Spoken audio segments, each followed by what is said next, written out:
The pass had claimed another life, or so Valor Hartfield thought when he spotted the shape half buried in the snowdrift. One green arm thrust upward as though reaching for help that never came.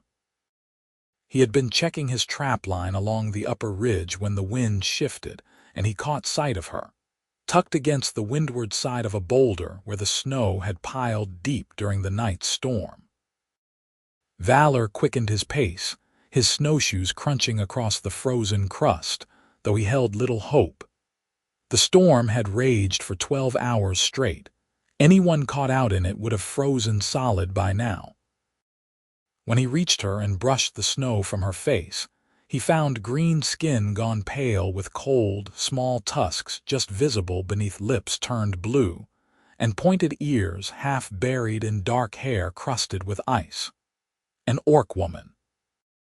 Her eyes were closed, lashes white with frost, and when he pressed his fingers to her throat he felt nothing at first. Then, faint as a whisper, a pulse. Valor did not hesitate. He pulled his pack from his shoulders and wrapped his bearskin cloak around her, then lifted her from the drift. She was solid muscle beneath the layers of snow-crusted clothing, but not so heavy he could not carry her. Her head lolled against his shoulder as he started back down the trail toward his cabin, moving as quickly as the treacherous footing would allow. The wind picked up again as he descended, driving fresh snow into his face and threatening to steal his balance. He held her closer and focused on placing each step carefully. His cabin lay a mile down the slope, tucked into a sheltered hollow where the pines grew thick enough to break the worst of the mountain weather. He had chosen the spot 5 years ago when he first fled to these heights, seeking solitude and safety from the accusations that had driven him from his home village. By the time he reached the cabin, his arms burned with effort, and his breath came in ragged gasps. He kicked open the door and carried her inside, straight to the hearth where embers still glowed from the morning fire. He laid her on the floor close to the warmth, and quickly fed the fire with kindling and logs until flames leaped high, pushing back the cold that had followed them inside. Her clothes were soaked through and frozen stiff. Valor knew he had to get her out of them, or the wet fabric would leach away what little warmth she had left. He worked quickly, stripping away her outer coat, her tunic, her boots and trousers, trying to maintain what modesty he could while knowing her life hung in the balance. Her skin was like ice beneath his fingers. He wrapped her in every blanket and fur he owned, then pulled her closer to the fire. For a long while he sat beside her, chafing her hands and feet, watching for any sign of awareness. The storm howled outside, rattling the shutters and finding every gap in the cabin walls. Snow hissed against the windows. Inside, the fire crackled and popped, filling the small space with warmth and the scent of burning pine. Darkness fell early as it always did in winter, and still she had not stirred. Valor heated water and used a cloth to warm her face and neck, her arms and legs, trying to coax life back into frozen flesh. He talked to her as he worked, not knowing if she could hear but finding comfort in breaking the silence. "You are going to be all right," he told her, though he was not certain it was true. "The fire is warm and you are safe now. Whatever brought you out in that storm, it is over. You just need to come back." Her eyelids fluttered. Valor leaned closer. "That is it. Come on back. Open your eyes for me." She drew a deeper breath and then another. Her fingers twitched in his hands. Finally, as the night deepened and the fire burned high, her eyes opened. They were amber, bright and startling against her green skin, and they fixed on him with confusion and fear. "Easy," Valor said gently. "You are safe. I found you in the pass, frozen in the snow. This is my cabin. You are warming by the fire." She tried to speak, but her voice came out as a dry rasp. Valor reached for the water he had warming by the fire and held the cup to her lips. She drank gratefully, coughing a little, then fell back against the blankets. Where? Her voice was rough, barely more than a whisper. About a mile up the pass from here. You were buried in a drift by the big boulder on the north ridge. Her eyes closed and her brow furrowed as though she were trying to remember. The storm. We were crossing when it hit. I got separated. I looked for the others, but the snow was too thick. I could not see anything. Who were you traveling with? A trade caravan. 6 wagons heading down to the lowland markets before winter closed the pass. She opened her eyes again and looked at him with more focus now. I was guiding them. I know these mountains. But the storm came up so fast. Valor nodded. Mountain weather could turn deadly in minutes, especially this late in the season. The pass is blocked now. Nothing is getting through until spring, and that is months away. She closed her eyes again, and he saw a tear slip down her cheek. They will think I died. My family, the traders I was guiding, they will think the mountain took me. Maybe they made it down before the worst hit, Valor offered. Maybe they will send someone to look for you when the weather clears. Maybe. She did not sound convinced. She turned her head to look at him more fully, studying his face in the firelight. You saved my life. I could not leave you out there. Many would have. I am an orc. Valor met her eyes steadily. That did not factor into my thinking. You needed help. I gave it. Something shifted in her expression, wariness giving way to cautious curiosity. What is your name, Valor Hartfield?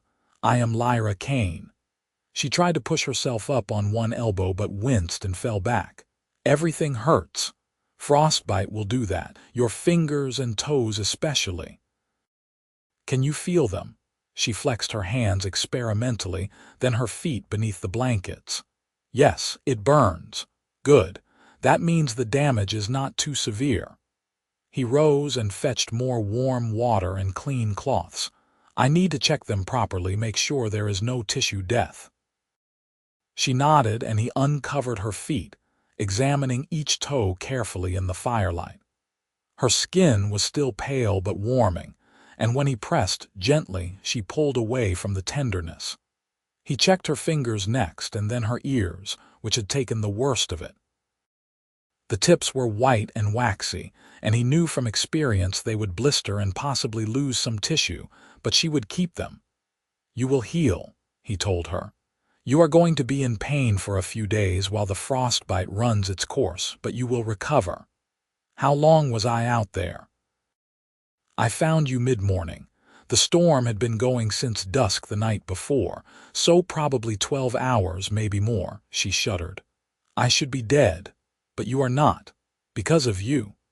She looked at him again with those bright amber eyes. Thank you, Valor Hartfield. He felt warmth rise in his chest that had nothing to do with the fire.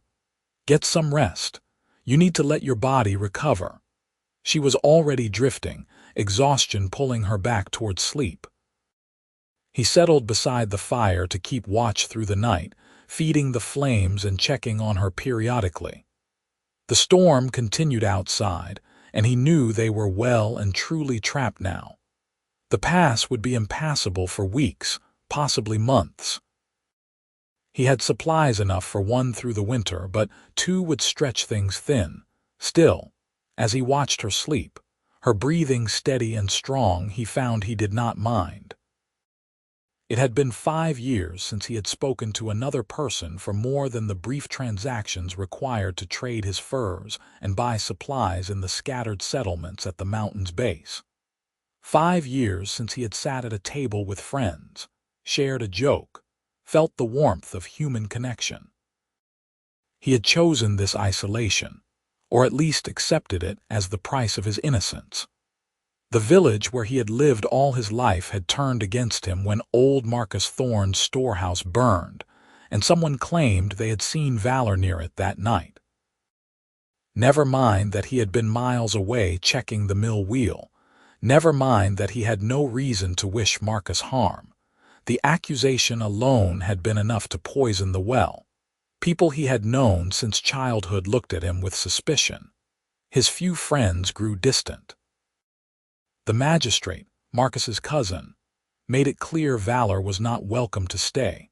So he had left, taken his skills as a trapper and his knowledge of the mountains, and built himself a life up here where no one could point fingers or whisper behind his back. It was a good life in many ways, peaceful, simple, but lonely. So deeply, achingly lonely. He fed the fire and watched the snow fall outside and told himself he would make the best of this unexpected companionship for however long it lasted. Lyra slept through the night and most of the next day, waking only to drink water and eat a little of the broth Valor prepared. He was not much of a cook, but he could manage basic soups and stews, and he kept a pot simmering over the fire at all times so she could eat when she woke. On the second evening, she stayed awake long enough to really look around the cabin. It was small but well built, the walls chinked tight against drafts, the roof solid overhead. His bed was a simple frame against one wall, currently occupied by her. He had been sleeping on a pallet near the fire, wrapped in his spare blanket. Traps and tools hung on pegs, and his few possessions were organized neatly on shelves. A stack of books occupied one corner, more than she would have expected a mountain hermit to own. "This is a good place," she said. He looked up from where he was mending a trap harness by the firelight. "It serves. You have been here a long time, 5 years. By choice." He was quiet for a moment, his hand still on the leather. Then he said, "Yes and no. I left my village because staying was no longer possible. I came here because the mountains are honest. They do not lie about what they are or what they want from you." She heard the pain beneath the words, old and carefully buried. "What happened?" "I was accused of something I did not do. No trial, no real investigation. Just accusations and assumptions. It became clear I was not wanted, so I left. That is unjust." "Yes," he went back to his mending, "but justice is a luxury, not a given." Lyra shifted carefully, testing her limbs.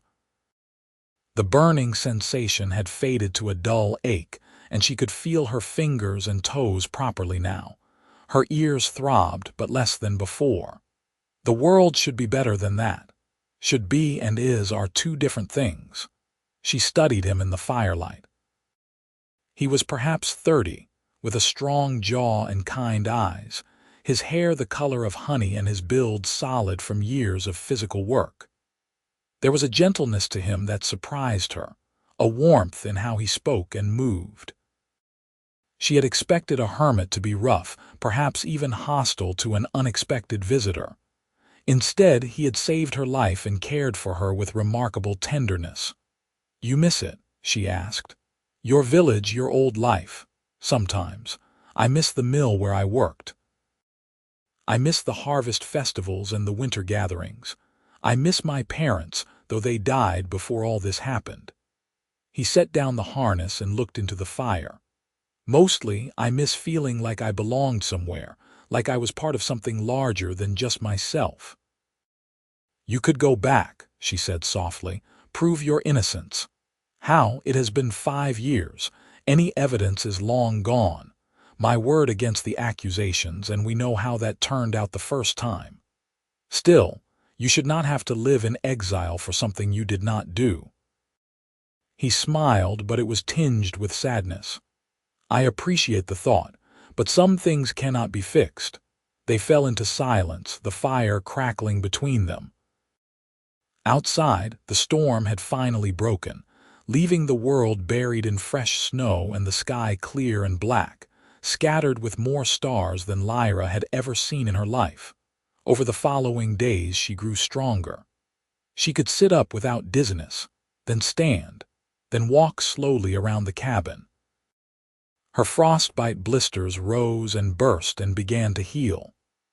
Valor showed her how to wrap them and keep them clean, and she marveled at his gentle touch, his patient explanations. He gave her his bed and refused all her protests, insisting he was comfortable by the fire. He cooked their simple meals and checked his closer traps when the weather allowed. always coming back with rabbits or ptarmigan to supplement their stores. He showed her his books, and they read together by the fire in the evenings, him in his pallet and her in the bed, their voices mingling as they took turns reading passages aloud. She learned he had a quick mind and a dry sense of humor that caught her by surprise.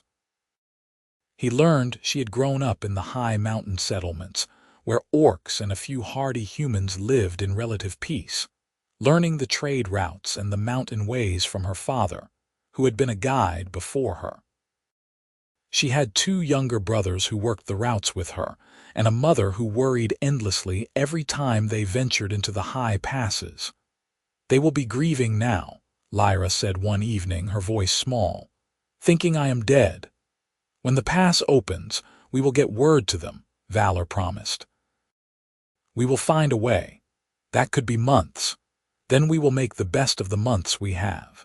She looked at him across the fire and felt something warm unfurl in her chest. Here was a man who had every reason to be bitter and closed, yet he opened his home and his heart without hesitation. He treated her not as a burden or a curiosity, but as an equal. He listened when she spoke and shared his own thoughts freely. He made her laugh with his observations about the squirrels that raided his food stores and the raven that sat outside his window every morning demanding scraps. The days fell into a rhythm. They woke with the dawn light filtering through the windows, ate a simple breakfast, and then went about the day's tasks. Lyra helped where she could, mending clothes and organizing supplies, cooking when Valor taught her his simple recipes. He ventured out to check traps and chop wood, always returning with stories about what he had seen. Deer tracks in the new snow, a fox hunting mice, the way the ice formed on the branches in crystalline patterns that caught the light. They talked for hours by the fire, sharing stories of their lives, their dreams, their fears. Valor spoke of his childhood at the mill, the satisfaction of turning grain into flour, the way the water wheel turned in its eternal rhythm. Lyra told him about the first time she had guided a caravan alone, how terrified she had been that she would lead them astray, and how proud her father had been when she brought them through safely.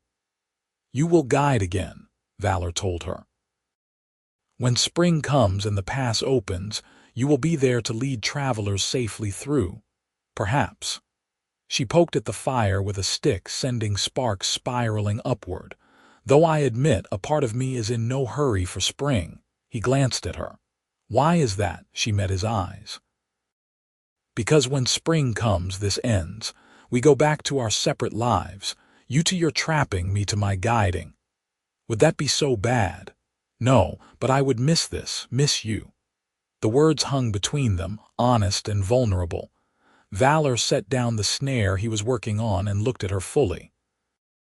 "I would miss you too." "Then perhaps," Lyra said carefully, "we should think about what comes after, about whether it has to be goodbye."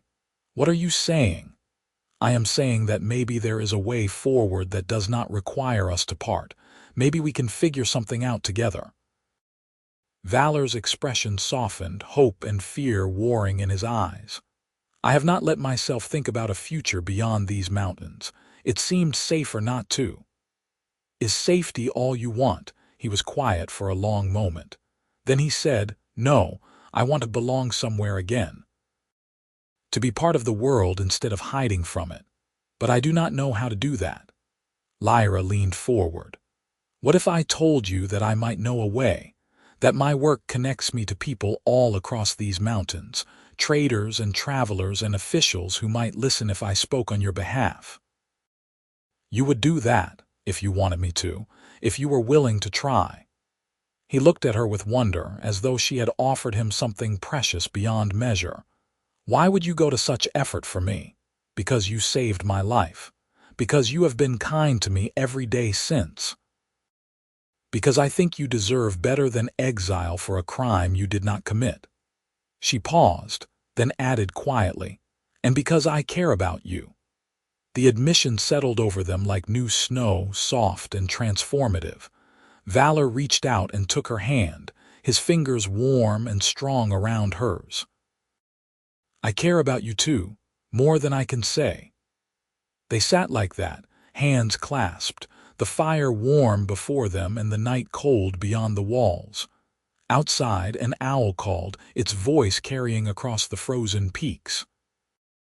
Inside, two hearts beat in tandem, finding a rhythm they had not known they had been missing.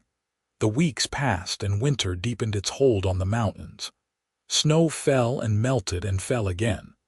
The sun traced its low arc across the southern sky, never rising far above the peaks. Valor and Lyra settled into their shared life with an ease that surprised them both. She recovered fully from her frostbite, though the tips of her ears bore thin, white scars she would carry forever. She regained her strength and began venturing out with Valor when he checked his trap lines, learning his routes and teaching him some of the mountain lore she had learned from her father. He showed her how to read animal tracks and set snares. She showed him shortcuts through the higher passes and warned him about the cornices that could collapse without warning in spring. They worked together to stretch his supplies, rationing carefully and supplementing with whatever game they could catch. Lyra proved skilled at processing the rabbits and ptarmigan, her hands quick and efficient. Valor taught her to tan hides, and she taught him songs from her childhood, old mountain ballads in a language that mixed Orcish and human words in equal measure. On the longest night of the year they sat up together, feeding the fire high and watching the stars wheel overhead through the window. It was an old tradition in both their cultures, keeping vigil through the darkness to welcome back the light. "In my village we would have gathered in the square," Valor said. "Everyone would bring lanterns and we would light them all at midnight, turning night into day. In my settlement, we would climb to the highest point and light a bonfire that could be seen for miles," Lyra said, "singing until dawn to encourage the sun's return. We could sing now if you like." So they sang together, their voices blending in the small cabin, carrying old melodies into the winter night. When midnight came they stood and opened the door, letting the cold rush in along with the starlight, and Lyra sang a descant that soared above Valor's melody, clear and bright as ice. When they finally closed the door and returned to the fire, Valor pulled her close, wrapping them both in a blanket. She leaned her head against his shoulder and he rested his cheek against her hair. "This is the best solstice I have had in years," he said quietly. "Mine too." They had not kissed yet, though the desire hung between them like an unspoken promise. They were both cautious, neither wanting to rush or presume. But as they sat together in the firelight, warm and safe while the world froze beyond their walls, Valor tilted his head and Lyra lifted hers, and their lips met in a kiss that tasted of honey and possibility. It was soft and sweet and unhurried, a discovery rather than a conquest. When they parted they smiled at each other, foreheads touching, breath mingling in the space between. "I have wanted to do that for a while," Valor admitted. "I know. I have been waiting for you to gather the courage," he laughed. "Was I so obvious? You are an open book, Valor Hartfield." "It is one of the things I love about you." The word hung there, bold and undeniable. Love. She had said it and she did not take it back. Valor cupped her face in his hands, his thumbs tracing the line of her jaw. "I love you too, Lyra Kane. I did not expect to. I did not think I was capable of it anymore. But you walked into my life frozen and half dead and somehow brought me back to life instead." She kissed him again, deeper this time, and he pulled her into his lap, holding her close as the fire burned low and the longest night slowly gave way to dawn. From that night forward they were inseparable, two halves of an unexpected whole. They shared the bed now, wrapped in each other's arms, their bodies fitting together with surprising grace. They made love slowly and tenderly, learning each other by firelight, discovering what brought pleasure and joy. Lyra found that Valor was as generous in intimacy as he was in all things, attentive and patient, taking his time to map every inch of her body with his hands and lips.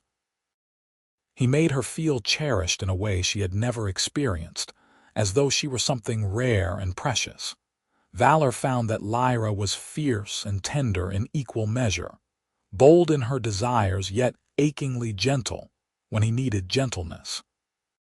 She held him when old memories surfaced, when the injustice of his exile pressed down on him in the dark hours. She reminded him that he was good and worthy, that what had been done to him was wrong. Together they began to plan for spring. Lyra explained how the trade routes worked, how the caravans moved through the mountains following ancient paths. She knew many of the traders by name, had guided their journeys for years.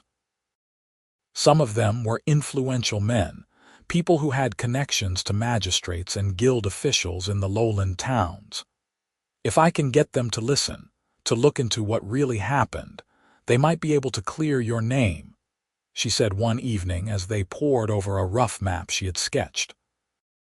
The fire was 5 years ago, but records should still exist, witness accounts, evidence. Marcus Thorne is dead now, Valor said. He died the winter after I left. His cousin the magistrate might be less inclined to protect the family name if there is no one left to protect. Then we have a chance. Lyra squeezed his hand. When the pass opens, I will go down to the trading posts. I will talk to everyone I know. We will find the truth. And if we cannot, then we will figure something else out. But at least we will have tried. Valor brought her hand to his lips and kissed her knuckles. What did I do to deserve you? You were yourself. That was enough. As winter deepened toward its end, they noticed the subtle signs that spring was coming. The sun climbed a little higher each day. The snow began to consolidate, forming a crust that could bear weight. Icicles dripped from the eaves at midday. Birds returned, their songs cutting through the silence that had held the mountains all winter. Valor felt a mix of anticipation and dread. He wanted his name cleared, wanted to rejoin the world. But he was also terrified of leaving this safe haven, of facing the people who had driven him away. What if Lyra's efforts failed? What if no one believed her? What if they accused him of corrupting her, of forcing her to lie for him? Lyra sensed his fear and held him through it. We will face it together, she promised. You are not alone anymore. In early spring, when the days grew long enough to make travel feasible, they began preparing for the descent. Valor packed his best furs to trade, enough to fund their efforts and keep them through the uncertain months ahead. Lyra checked and rechecked their route, planning each stage carefully. The pass itself would not fully open for weeks yet, but there were lower routes they could take, paths that avoided the highest peaks. It would be slow going, but possible. On the morning they planned to leave, Valor stood in the cabin door and looked back at the space that had been his entire world for 5 years. He felt a pang of loss, a goodbye to the man he had been when he first arrived here, angry and hurt and alone. Lyra came to stand beside him, her hand finding his. You can come back anytime you want, she said. This place will always be here, I know, but I will not be the same person when I return. Is that a bad thing? He thought about it, then shook his head. No. I think it might be the best thing that has happened to me. They closed the door and started down the mountain together, their packs heavy on their backs, their hearts light with hope.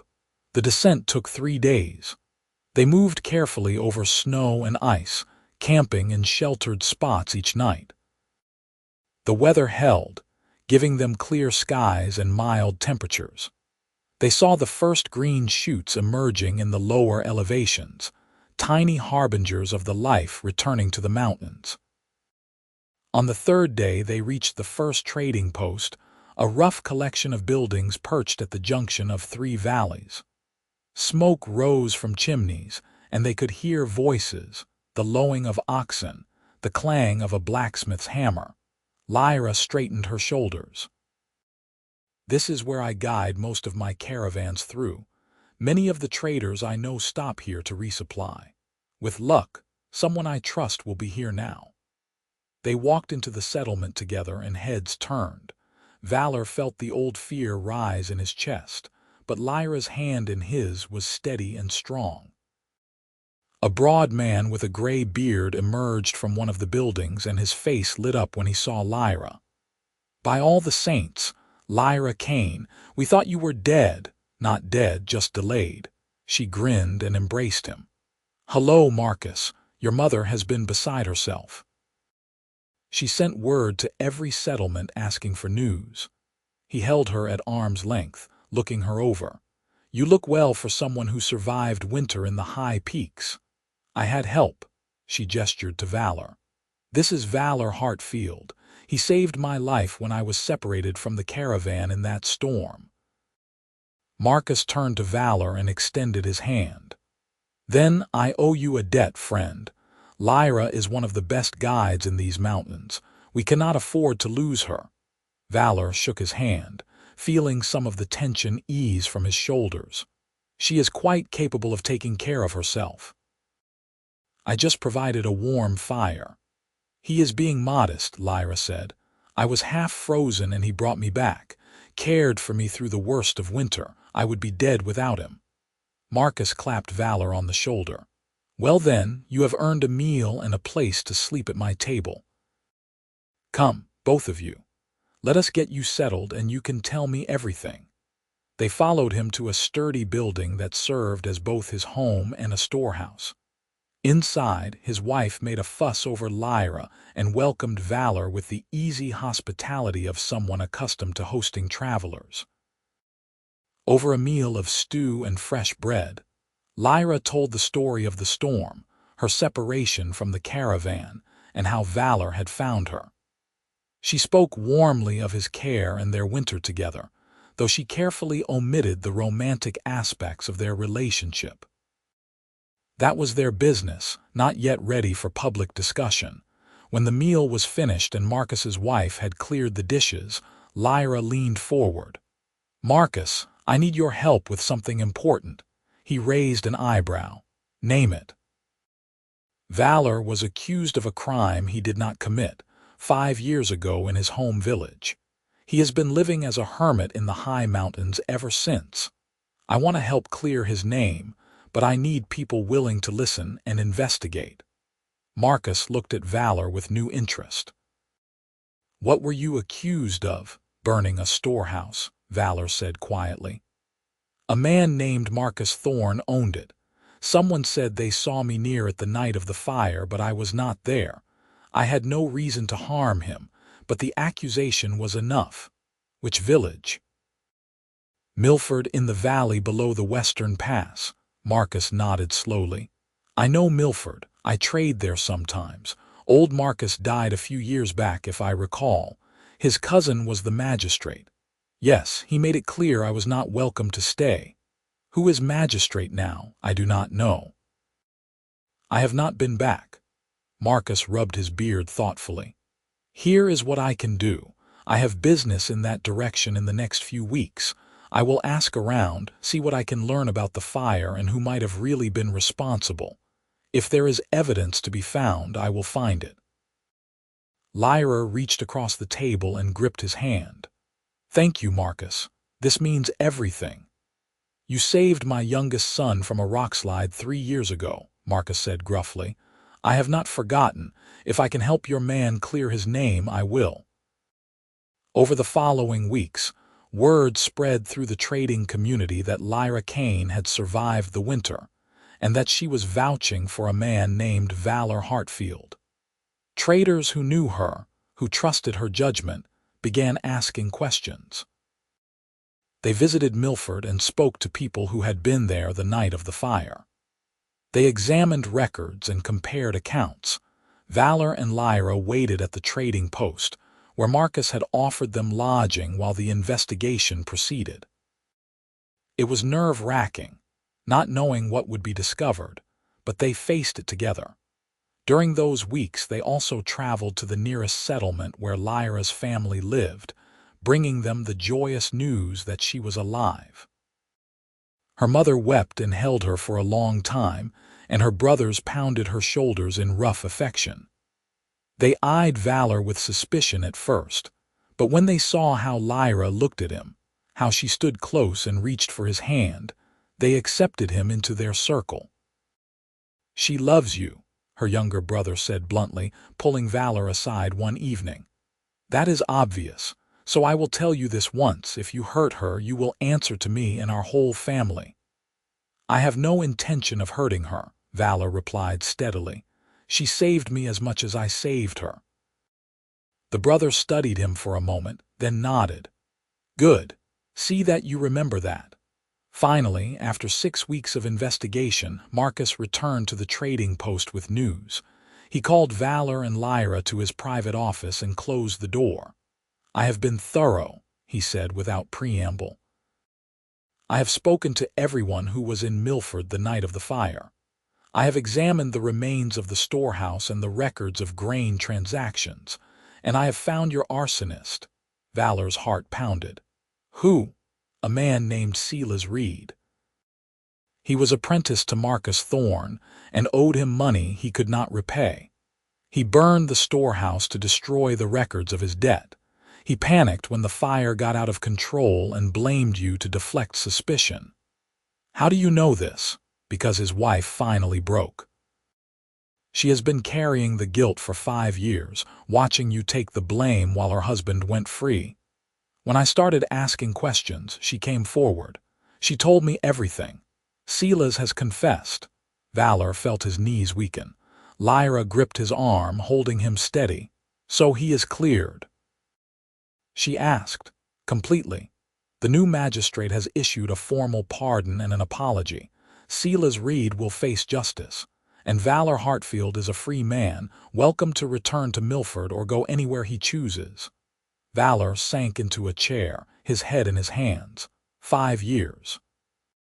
5 years of exile, of isolation, of believing himself unwelcome in the world. And now, in a matter of weeks, it was over. Lyra knelt beside him and wrapped her arms around his shoulders. "You can go home," she whispered. He lifted his head and looked at her. "Home is wherever you are." Marcus cleared his throat. "If I may offer a suggestion, the pass station at the head of the western route needs new caretakers. The old couple who ran it retired last year, and no one has taken the position. It is a good spot, right where travelers transition from the valleys to the high peaks. You would be responsible for maintaining the station, offering shelter and supplies, and helping coordinate guides." He looked at Lyra. "A job that would suit a mountain guide perfectly." Lyra's eyes widened. "Are you offering us the station?" "I am, if you want it. The pay is modest but steady, and you would have a solid roof over your heads and a place in the community. You would be providing an essential service." Valor looked at Lyra. She looked back at him, hope and excitement bright in her face. Together they turned to Marcus and said in unison, "Yes." Marcus grinned. "Then it is settled. The station is yours. You can move in as soon as the pass fully opens." They spent the remaining weeks of spring preparing for their new life. Valor returned to his cabin once with Lyra at his side, to collect his belongings and say a final goodbye to the place that had sheltered him. Standing in the small space, looking at the bed where she had recovered and the hearth where they had fallen in love, he felt no regret. "It served its purpose," he said. "It kept me safe until I was ready to rejoin the world, until I met you." They carried his possessions down the mountain and moved into the pass station, a sturdy building larger than his cabin had been, with room for travelers to sleep and store their goods. It sat at the natural boundary between the lowland valleys and the high peaks, perfectly positioned to serve the trade routes. Over the summer, they made it truly theirs. Valor built new shelves and repaired the roof. Lyra organized the supply stores and reconnected with the traders and guides who used the route. Word spread quickly that the station was open again, and under the management of Lyra Kane and her partner, a man who had once been wrongly accused but was now recognized as a victim of injustice. Travelers began stopping regularly, grateful for the clean beds and warm meals. Valor found himself back in a community, part of something larger than himself, and to his surprise, it felt natural and good. People greeted him with respect. They asked his advice about mountain conditions and trail maintenance. They thanked him for the service he and Lyra provided. He was no longer hiding. He was contributing. As autumn approached and the first caravans began their final crossings before winter closed the pass, a familiar face appeared at the station door. It was a man Valor had known in Milford, someone he had worked with at the mill. "Valor," the man said, extending his hand. "I heard you were here." "I came to apologize." Valor shook his hand, uncertain. "Apologize for what?" "For believing the lie. For not standing by you when you needed friends. I should have questioned the accusation. I should have supported you. I am sorry." The words hit Valor harder than he expected. He had carried the wound of his village's rejection for so long that he had forgotten how much it hurt. "Thank you," he managed. "That means more than you know." "There are others who feel the same," the man continued. "The whole village knows the truth now. Sila's Reed is facing punishment and your name is restored. If you ever want to visit, you would be welcomed." Valor glanced at Lyra, who gave him an encouraging nod. "Maybe someday," he said. "Right now I am exactly where I need to be." The man nodded, understanding. "Fair enough. But know the door is open."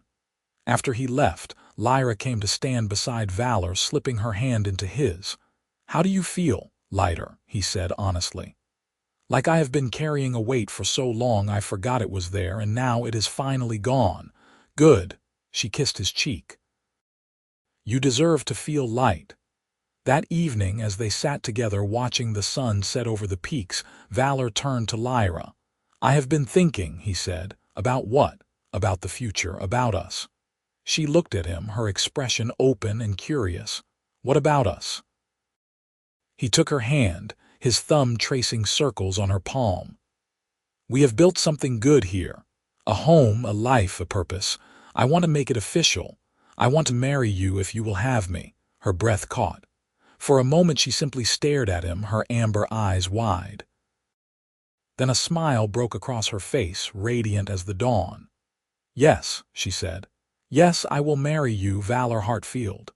He pulled her into his arms and kissed her, deep and joyful, and she laughed against his lips. When they parted, she cupped his face in her hands. "I love you," she said. "I loved you from the moment I woke up by your fire and saw your kindness. I will love you for all the days I have left."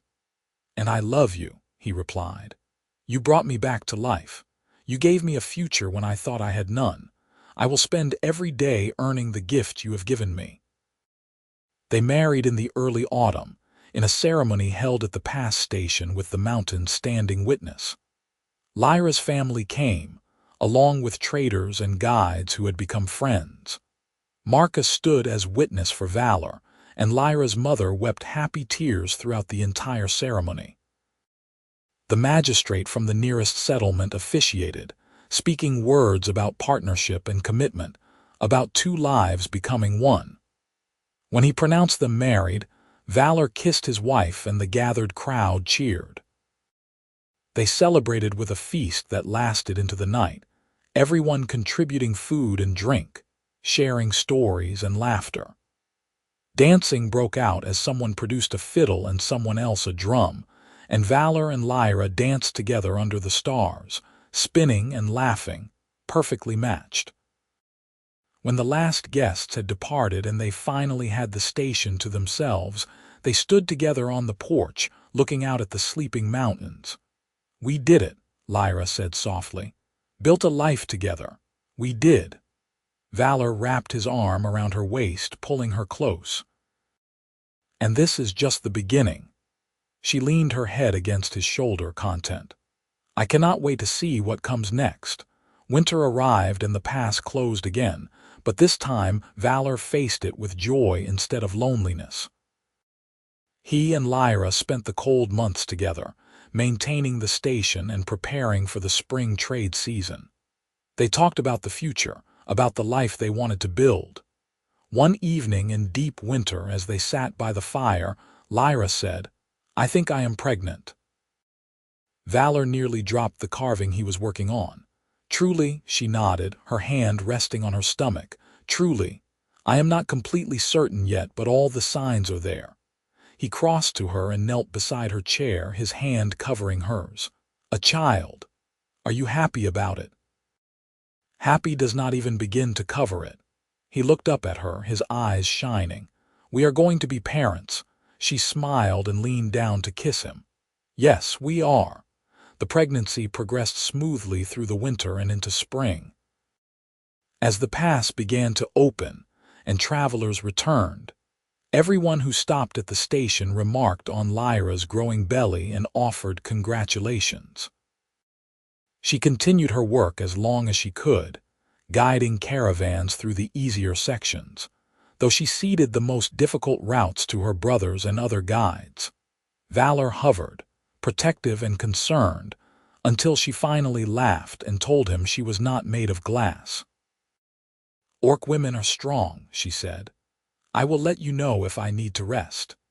Their daughter was born in early summer, a squalling bundle with green skin, pointed ears, and her father's honey-colored hair. They named her Luna, and she was perfect. Valor held his daughter for the first time with tears streaming down his face, overwhelmed by love and wonder. "Hello, Luna," he whispered. "Welcome to the world." Lyra watched them from the bed, exhausted but glowing with happiness. "She has your eyes," she said.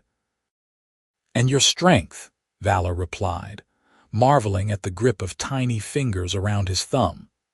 They settled into the rhythms of parenthood, taking turns walking the floor when Luna fussed, learning to function on interrupted sleep, discovering the profound joy of watching their daughter grow. Travelers who stopped at the station cooed over the baby and offered advice. Lyra's family visited often, her mother staying for weeks at a time to help. As Luna grew from infant to toddler, the station thrived. Valor and Lyra built a reputation for reliability and warmth. They were known as fare dealers who genuinely cared about the people who passed through. The station became more than just a stopping point. It became a hub of community in the mountains. On a warm afternoon in Luna's second summer, Valor and Lyra stood together watching their daughter chase a butterfly through the meadow beside the station. She was fearless and curious, investigating everything with solemn concentration. "Remember when you asked if I had regrets?" Lyra said, then immediately corrected herself. "No, actually, I am not going to ask that. That is a tired question," Valor laughed. "Fair enough. What are you going to ask instead?" "I was going to say that I am grateful for the storm that brought us together, for your kind heart, for every choice that led us to this moment." He pulled her close, his arm around her waist. "I am grateful, too, for your courage, for your faith in me when I had none in myself, for this life we have built." Luna spotted them and came running, her little legs pumping, arms outstretched. Valor scooped her up and she giggled, planting a wet kiss on his cheek. Lyra leaned in and they stood together, a family, surrounded by the mountains that had brought them together. In the distance, a caravan appeared on the road, the first of many that would pass through before summer's end. Valor and Lyra shared a look and a smile, then walked together toward the station to welcome the travelers. Their daughter balanced on Valor's hip, chattering about butterflies and flowers and all the wonders of her world. The pass stretched before them and behind them, a ribbon of possibility connecting valleys and peaks, lowlands and highlands, carrying people and goods and stories from one place to another. And at its heart, In a sturdy station built to weather all seasons, a family had found its home. Valor Hartfield, who had once thought himself exiled from belonging, now stood at the center of a life rich with connection. Lyra, who had nearly died in the frozen pass, now thrived beside the man who had saved her and whom she had saved in turn. And Luna, their daughter, would grow up knowing that love could bloom in the most unexpected places, that kindness was strength, and that sometimes the hardest winters gave way to the most beautiful springs.